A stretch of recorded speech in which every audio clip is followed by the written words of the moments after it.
Everybody, this is a quick video in case you have a Boss ME-90 effects pedal and you want to restore the factory default settings on it.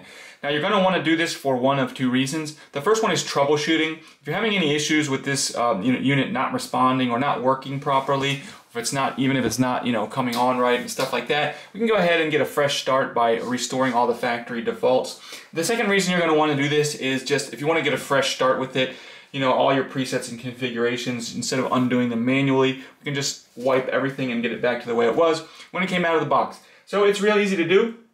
We want to have it on, and with it on, we're going to come over to this memory manual switch and we're going to click it to manual, which this light will then light up blue. Once that happens, we're going to find this CTL button up here and we're going to press and hold the CTL button. And then while holding that, we're going to come down and press the foot switch pedal number 3, the mod. We're just going to hit that, and once we do that, the display will indicate FA.